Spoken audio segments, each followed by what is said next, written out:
see you guys in the dark.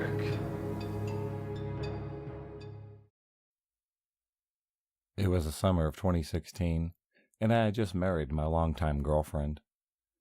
Over the course of our 12-year relationship, we had traveled to the mountains several times in both summer and winter for camping, but also to stay in the nice mountain hotels and snowboard the slopes. Naturally, we both agreed this was how we wanted to spend the first weeks of our marriage. We booked a 20-day stay at a mountainside campground on the other side of the country. We also decided to bring our dogs with us, as they too love being outdoors, and we generally bring them camping anyways.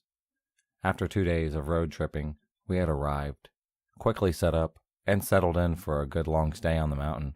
It was very beautiful. A couple of days into our trip, and we had already met a bunch of fellow campers. We are very experienced campers, so we are generally attracted a lot of attention from novice campers asking for tools or supplies as they see we are all well set up. We are usually more than happy to help people get situated if they need matches, cream, or sugar, or help setting up their camp equipment. It was day 4 or 5 when she first made her presence known to us. I will refer to this woman as she or her, as we never learned her name. We were sitting down under the shade of the large pine tree at the edge of our site, drinking beers and playing cards. She seemingly appeared out of nowhere. She was just suddenly right there. "Can I pet your dog?" she said. Even my dogs didn't see her approach, as the very sound of her voice triggered them into a startled frenzy. As the dogs were already worked up already, I politely told her no. Then she just stood there, at the edge of our campsite, didn't say a single word, just stood there, sort of existing, but not really doing anything. She wasn't exactly staring at us, or looking at anything in particular. I asked her if she needed anything, and she said no. After a few minutes, she just walked off. I work with people with brain injuries, so I've had my fair share of experiences with unusual behaviors, including people with poor social skills. So I wasn't about to write this person off as creepy just yet, but she had my attention. I casually watched her walk off and enter a campsite across the path, and a few sites down from ours. There was already a small tent set up in the site, but she proceeded to pull an even smaller single-person tent from her backpack and began setting it up. The day prior we saw 2 young girls set up the other tent, and were clearly the occupants of the site. There was no further interaction with her that day, although we did notice that the owners of the other tent on the site were not around at all that day, and we didn't see them return that night. Well, the next morning, I'm walking up to the camp showers to clean up for the day. As I walk past her site, I see she is sitting in her little tent reading a book. The door to the tent is open. I pay no attention and keep on my way to take my shower. When I'm done with my shower and walking back, I notice her tent is now closed, but it's jiggling about, so I know someone is in there. Then she made her presence known in a very big way. Just as I am approaching her site on the way to mine, she unzips her tent, and I immediately see that she is completely nude. She then positions herself just inside the tent at the door, and lets out this over-the-top, full-body stretch, and held her arms way up into the sky while pushing her chest forward like it was some kind of mating ritual designed just for me. While she does this, she lets out what I can only describe as an exotic moan. It was pretty obvious she was putting on a show for me. I continue on my way to my site and tell my wife about the display I had just been witness to. We both laughed it off and moved on with our plans to hike a good trail to the waterfall. The trailhead for this hike was accessible from the campgrounds, so we didn't have to drive to get there. We just walked the additional 2 kilometers to the trail. We walked a good pace, so when we got to the trail, we decided to stop for a few minutes and take some photos of the surrounding mountains before heading into the thicker bush. After sitting there for maybe 5 minutes while my wife is taking pictures, she emerges from the trail that leads towards the campground. At first I thought, okay, just a coincidence. She's staying here, and this is a pretty common trail. But then she sees that I see her, and she stops dead in her tracks and just stands there. Same demeanor as our first encounter. Just standing, not doing anything in particular, but also sending creepy vibes our way. This was the first time that I said to my wife, "I think we have a stalker." Confused. My wife then looks to where I'm looking and is immediately a little creeped out. Once again, I think, whatever may be, she's just hiking the trail, no big deal. So we continue on the trail at a good pace, and she maintains a consistent distance behind us. Our dogs at this point are a little distracted by her, and our youngest dog keeps turning around to watch her. I got a little fed up with the dog constantly stopping to look back, so I decided we will stop for some water and let this woman pass us. Well, what does she do? But freaking stop walking when we stop, and once again, just stands there. Okay, so now we are genuinely concerned because this is approaching horror, suspense movie creep level, and I start to wonder what this girl's intentions are. Standing motionless at this distance and refusing to pass us just ramped up the oh shit factor to about 9. My wife and I agree to just give her and cut the hike short by taking the shorter loop, which was only another half kilometer ahead, and head back to our campsite. We managed to get some distance between us by jogging every time we would make a turn, and she was out of sight by then. We didn't see her again until later on that night. That night, my wife decided to take an evening shower at the camp showers. When she returned to our camp, she tells me our stalker was in the bathrooms also taking a shower. This time, however, she was with 2 other girls and appeared to be getting ready for a night at the club. There was a nearby ski town that was just a few nightclubs and bars, so it was reasonable to see the girls getting ready for a night out. The 2 girls she was with were the 2 we saw previously set up at her site. My wife explains that she quickly picked up on the fact that the 2 girls and our stalker friend were not well known to each other. It was clear that the 2 girls were close friends with plans to go out partying, and our stalker was making an attempt to be friends, and sort of invited herself to join them in their night out. Now we know the ski town very well, and the girls kept reinforcing that they were meeting at a specific restaurant before going to the bar. It was currently 10:30 p.m., and we know the restaurant they were telling her to go to was closed at 10 p.m. They were lying to her about their plans.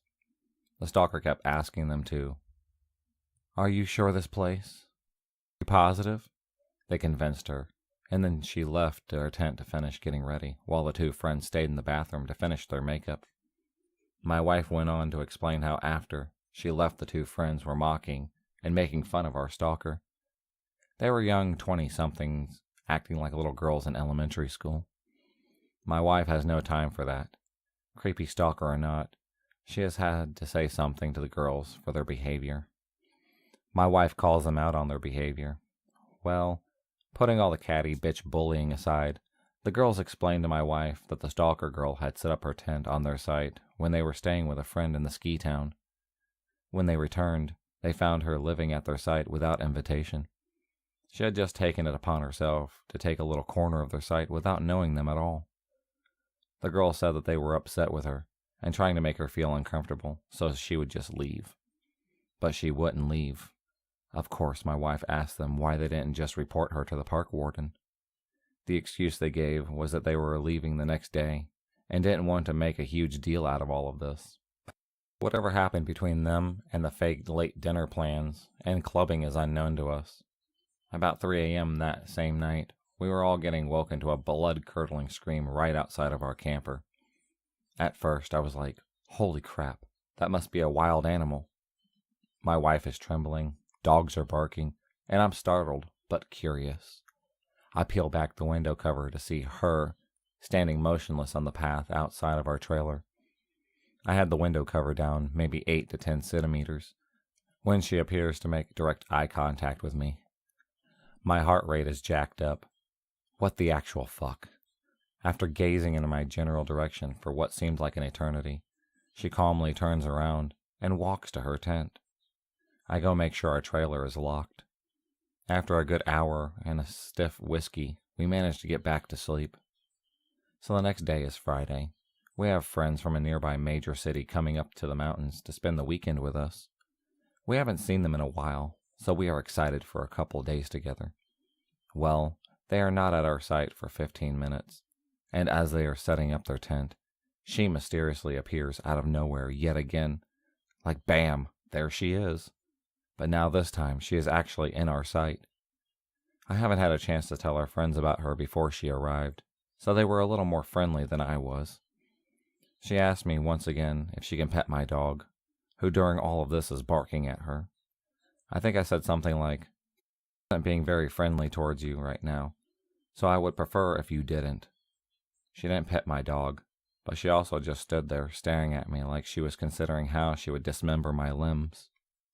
She then notices our friend's tent, as he is still setting up, and comments how it's the same model as hers, although a larger sleeping capacity. My buddy has picked up on the creep vibes, and my general displeasure with her presence, so just gives her the, "Oh yeah, that's cool," and keeps setting it up. Well, she starts grabbing at the tent pegs, and picks up the hammer, and says she will help him set it up because she has experience with it. My buddy declines, and asks her for the tools back. Cue the fucking psychopath stare down, but this time she has a hammer in her hand, adding to the oh shit factor. She literally just drops everything right there and runs off. I go on to explain the last few days to our friends, and they agree we need to keep an eye on her. So by this time, the two girlfriends whose site she had hijacked were packed up and gone. It's now Friday night, and we've been drinking all day, so we're feeling very good. It's maybe about 11 p.m. when she walks over to our site yet again. She says, "Hey, you guys seem to have a lot of extra room with the tent and the camper. Do you think that I could stay with you guys tonight? We could have a lot of fun in there together." My buddy is feeling pretty good from all the day beers, so he's pretty forward when he replies, "Did you just propose a gangbang to us?" Now this whole time, I'm just sitting in my camp chair with my whiskey, taking all this in. She wasn't really taking notice to me at all so far. Then she smiles, turns her head, and looks directly down at me and says, "I like your friend." She then turns around and walks away into the darkness of the night towards the forest. We were all now terrified. She was going to return. I decided right then and there that if we see her again in a creepy fashion, I am calling the park warden. This is really getting silly. Well, the night is winding down, so we all decided to walk together to the bathrooms to clean up for bed. My wife pulls on my hoodie and says, "Babe, look." I look over to see that the site she has set up on is completely destroyed. Everything is everywhere. Just stuff, garbage, clothing, and food. Everywhere. I thought, okay, this is weird. Could this have been a bear? No, we would have heard it. I then noticed that the tent is gone. She is gone, and left the site a complete mess. As luck would have it, the park patrol was completing their fire rounds, and were at the messed up site when we were returning from the bathrooms. We told them there was a girl staying on here who was acting erratic, and we suspected she was squatting on the site based on our conversation with the two girls from earlier in the week. We didn't see her again for the rest of our trip until the last full day. There is a great little lookout point not far from our site, which has amazing views of the river and valley below, and it was a perfect evening to see the sunset behind the mountains. It was a lovely final send-off to an otherwise beautiful honeymoon. Just when we thought we were done with her, she emerged once again from seemingly nowhere. We were sitting on a couple of chairs that are bolted in place at the viewpoint, taking pictures of the valley below. As my wife is looking through the camera viewfinder, she picks up on the woman in the distance. She is standing in the woods a little ways down the mountain towards the valley, just watching us. As her final act, she walked up the mountainside and sat right beside us on a boulder that was beside the chairs. She says nothing to us, just sits there. My wife has the brilliant idea of asking me to take one last picture of the scenery, and she gives me a little wink. I pick up on her idea right away, and I position myself so this woman is going to be in the picture. My wife wanted this lady's photo in the event something bad happens with her before we can leave the area. We took our final looks out at the beautiful scenery and headed to our camp for the night. We didn't see or hear from her again. On reflection, we agreed this woman had some serious mental health issues, obviously. She had zero social skills, and we did witness her attempt to make friends with those two girls that shafted her in the terrible way. That being said, she did things way beyond the realm of social awkwardness. There were moments when I thought she would pull out a knife and just end us all where we stood.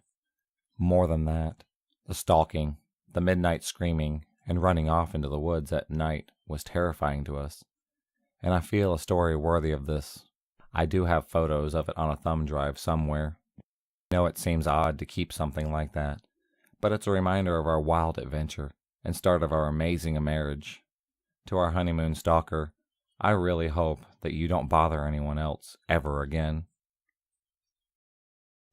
If you enjoyed this video, please subscribe, like, and hit the bell for notifications on future videos and become a stalker of the night. And I'll see you next time.